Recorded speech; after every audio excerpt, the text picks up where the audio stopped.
So for my legislative week in review, I wanted to talk about the HEALS and the HEROES Act and all this, because I haven't really talked about that.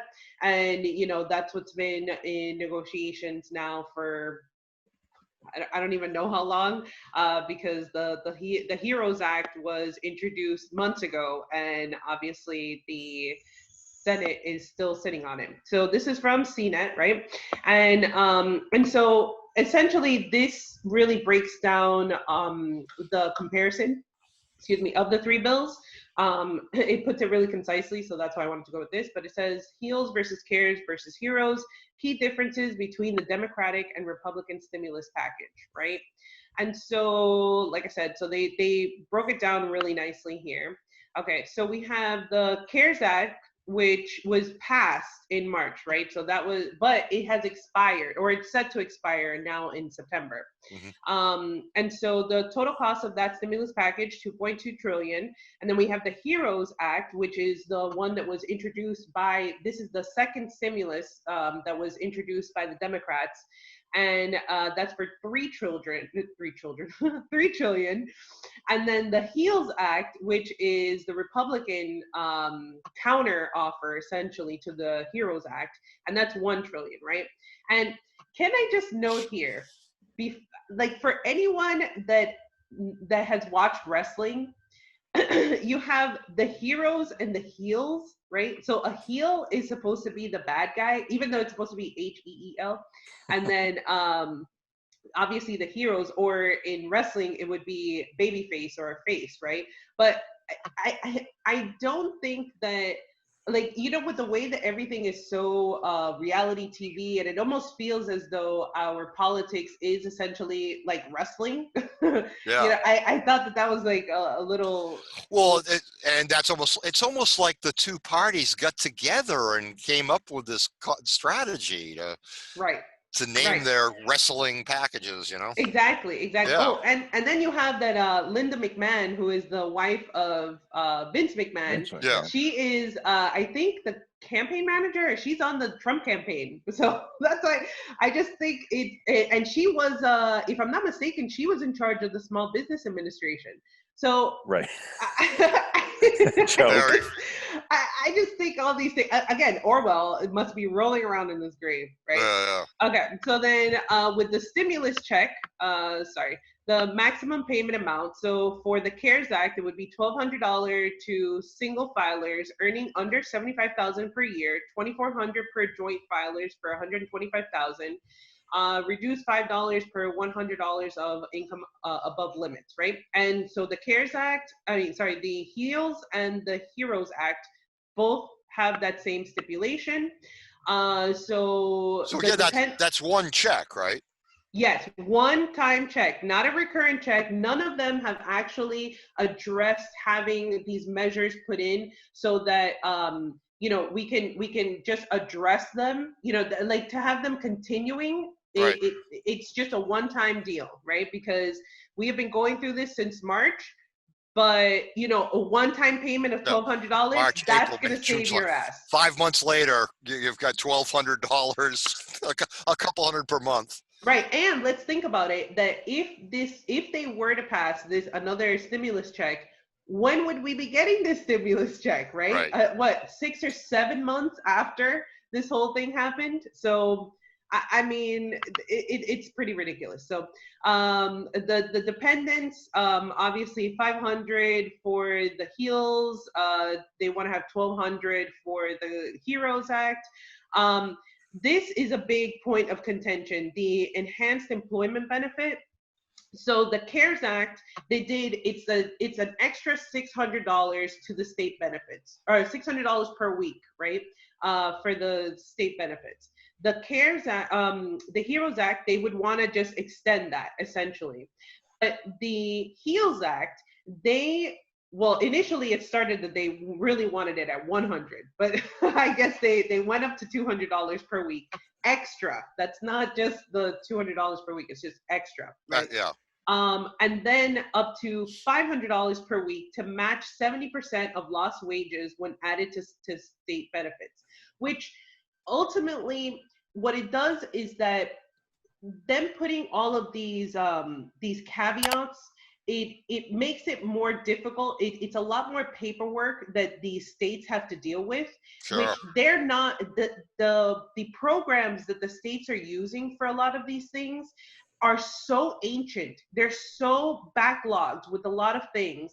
And so now you want to add all of these like stipulations that now they're going to have to work around all these things, which again is just more calculations that needs to be done for these states instead of just a straightforward $600 or $200. You know what I'm saying? Just a straightforward amount. And I have a question too. I have a question about this. Now, what about self-employed people, independent contractors? They would not be covered under this enhanced unemployment, correct? Or they haven't been covered. So technically, under the CARES Act, they were covered, right? And so if the HEROES Act were to pass, then it would be the same.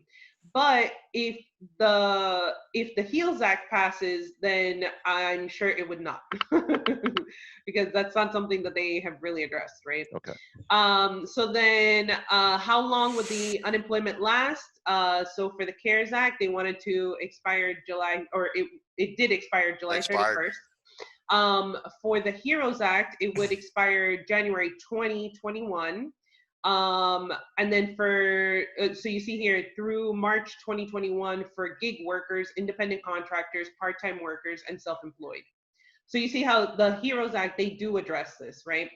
And then for the HEALS Act, it would be $200 per week bonus through September, which why even, like, you know, if I'm not mistaken, the Senate introduced this in July. So they would just extend it to September, which how is that helpful? This is what I don't understand. And then 70% matching of lost wages, extends expiration of federal benefits until December 31st. The PPP program, I mean, they're all pretty much for, you know, what should be for small businesses, but we all know how that money worked out. And then the school reopening, so the liability protection from coronavirus illness, that was the red line for Mitch McConnell, right? So that's why these negotiations have been going on for so long, because for the Democrats, it's that they weren't going to budge on the unemployment insurance, right? And then for the Republicans, it's that they weren't going to, or not the Republicans, that Mitch McConnell, that was his red line, that he was not going to budge on the liability. And that's actually why in the HEALS title, liability is one of them. Sorry? Oh, okay. So then the CARES and the HEROES Act does not address that, right? And then, and this is actually a really big point of contention for Nancy Pelosi. She didn't even want to include that at all. And then for the Republican bill, it would be a 5-year liability shield to prevent schools, businesses, hospitals from being sued over coronavirus-related issues. Which obviously it is really important that these companies, that they are able to open up again, right? That is really important. But the fact that, you know, it's just about trying to get people to get back to work, when you're sending mixed signals. You're telling people that, you know, that the coronavirus is really bad and all this kind of stuff, but then at the same time you want people to go back to work, and then if something does happen to them, they have no recourse for them, right? So it's always just the typical Republican way, that always looking out for big business and fuck the little person, right? Right. It seems like both proposals are totally inadequate. I mean, it's like, for sure. Imagine, like, you know, the country is like your house and you have a fire going on in your bedroom, right? That's kind of where we are now, and it's threatening to spread to the whole house. So the Republican proposal is like, here's a squirt gun, shoot this at the flames. The Democratic proposal is say, here's your garden hose, okay? It's going to be better, but it's not going to put out the fire. And it's like, it's so pathetic, because it's threatening to become so much worse. I mean, just the evictions alone over the next few months, it's going to get much, much worse. The economy, not to mention the coronavirus itself, but the just the economy is going to get much, much worse. And thinking like this is enough. Like you need more than a New Deal level intervention. You need this like total, like, you need to start, hey, Jeff Bezos saying, we need $1 trillion from you or whatever, $500 billion from you to pay for this stuff. I mean, they aren't going after him because that would be socialist or something. But, I mean, these are totally inadequate measures. Both of them are totally inadequate. And given we're still stuck with the insurance-based health coverage, like where's the bankruptcy protection for people right. that are getting screwed from getting the virus, and they're also undone financially, Right. And so then the other part of this is that you have Trump. He's the other part of the negotiation, right?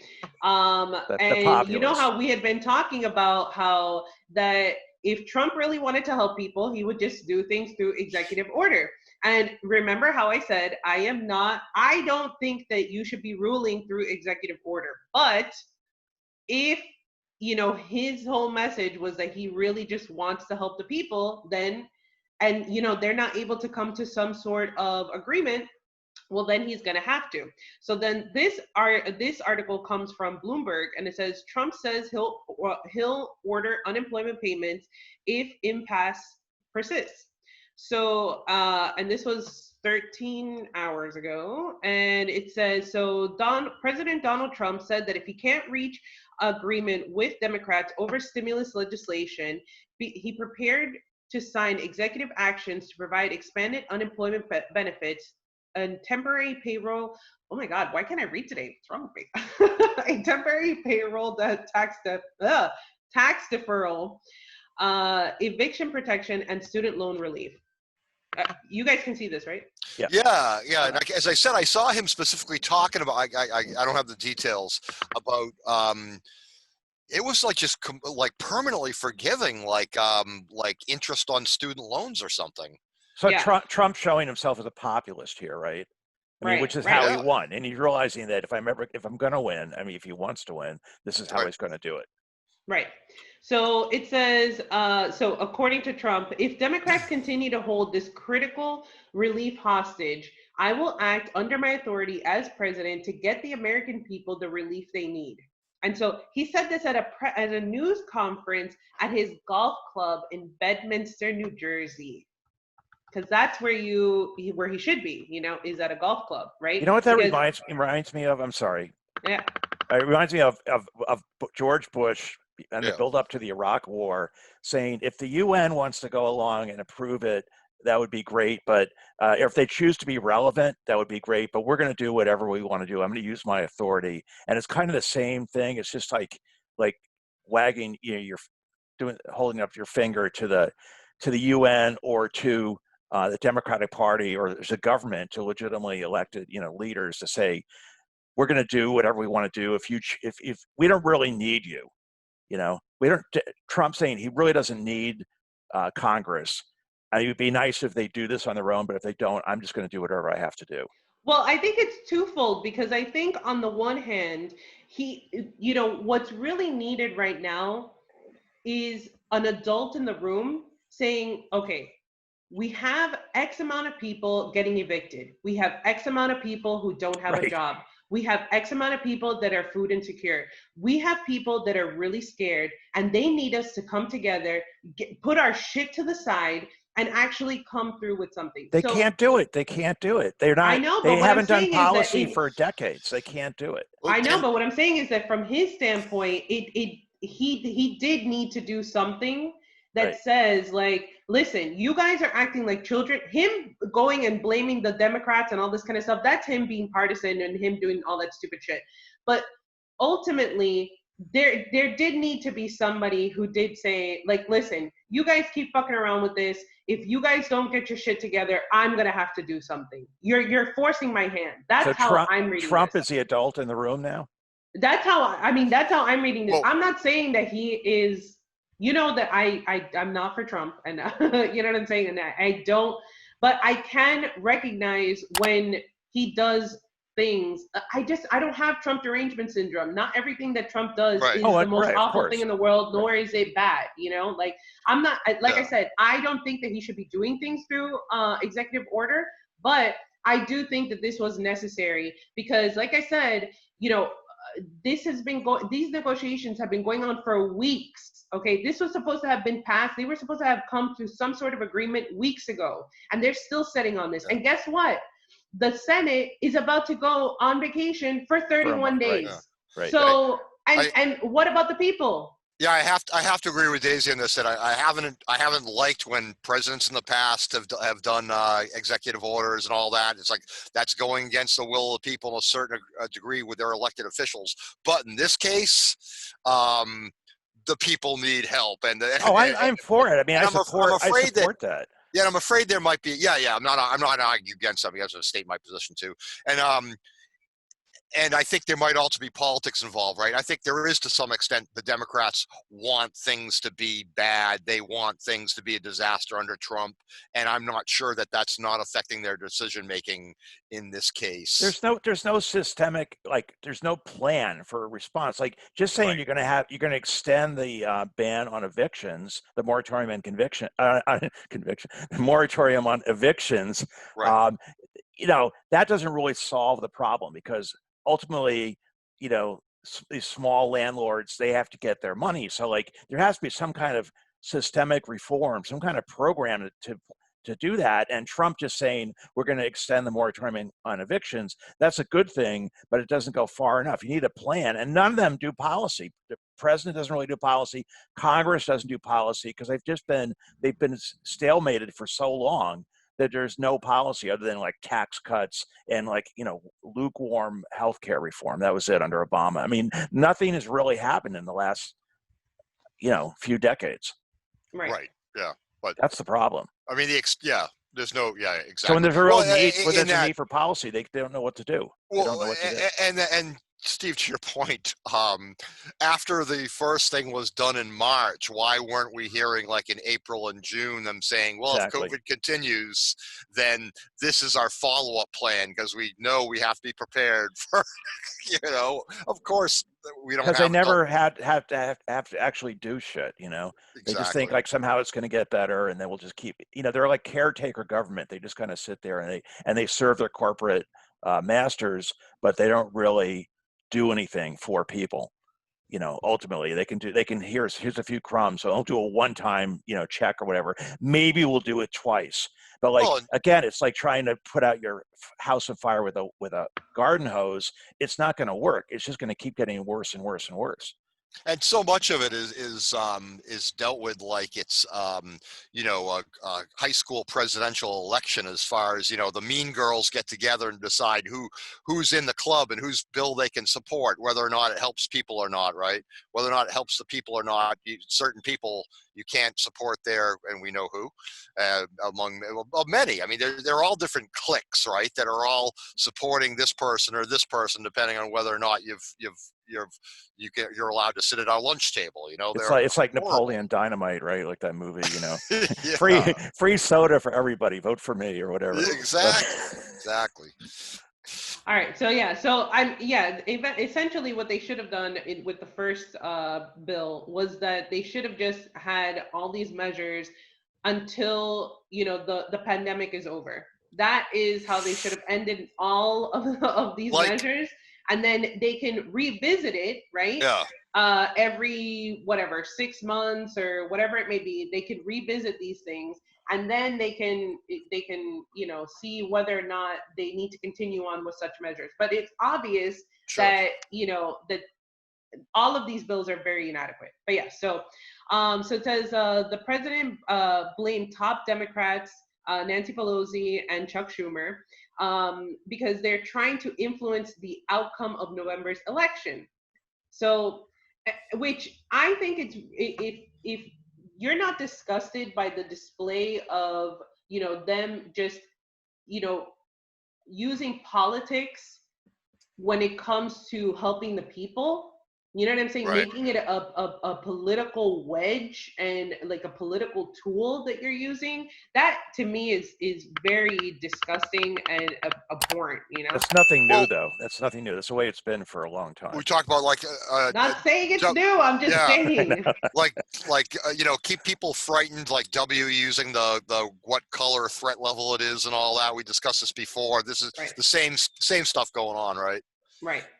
And so the two main points of contention, right, are on spending for aid to state governments and the supplementary unemployment benefits, which we already kind of went over the unemployment benefits, right? Right. But the other problem is the state governments, right? And mostly it's because, you know, the Republicans, they don't want to be seen as like bailing out these states that, you know, they may have other costs that they incurred, or because of their pensions, or because whatever Right. it may be, you know, that they don't want to have to pay for all of this stuff.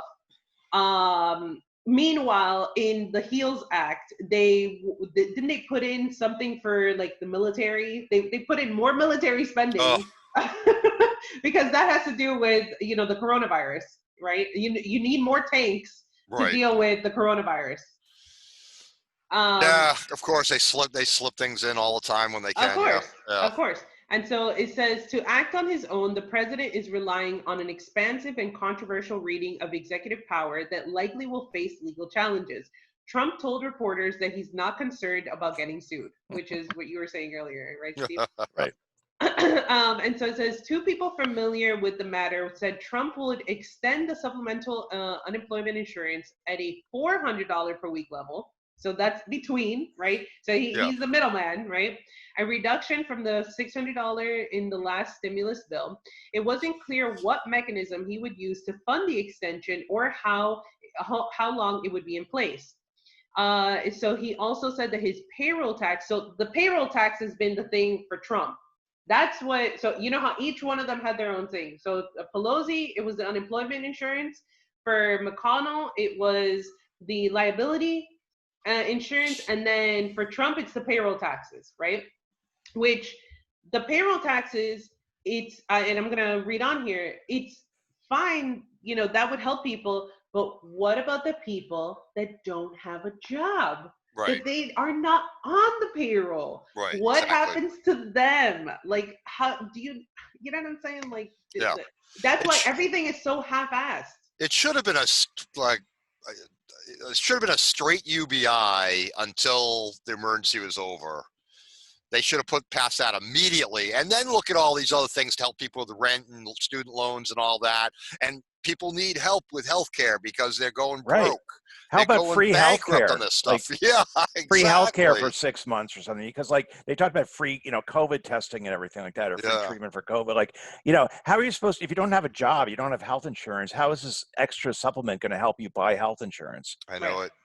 You know, with deductibles and everything. I mean, it's like you still, you know, I just got filled a prescription. I have good health insurance. I had to pay $150 for a prescription with the health insurance, right? Or if I go to emergency room, it's like $500. You know, so if you're getting an extra $200 a week, I'm sorry, that's not gonna. Exactly. Exactly. Yeah. It's crazy. Exactly. So then Trump said that his payroll tax order would eliminate the levy until the end of the year, and it would be retroactive to July 1st. Trump told reporters the orders could be completed by the end of the week. They're being drawn by the lawyers right now. So I don't know if that's just him trying to be a tough guy, being like, oh yeah, my lawyers are already drafting it up. Like, you better get your shit together, you know? I feel like that's kind of more what it is. I feel like he's calling their bluff. This is what I think is more so the case, but it's because he desperately needs it. Yeah, I agree. Yeah, I don't have Trump derangement syndrome, and in this narrow situation, I like him kicking their ass a little bit, trying to get him to do something. Yeah. And you know, The Art of the Deal, right? He wrote a book. Oh, he didn't write it. It's a really great book. It was ghostwritten.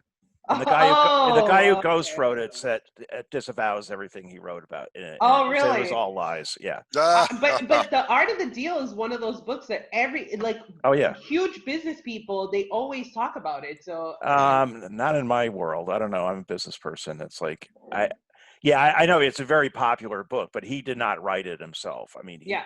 Okay. he would have a hard time writing anything. Yeah.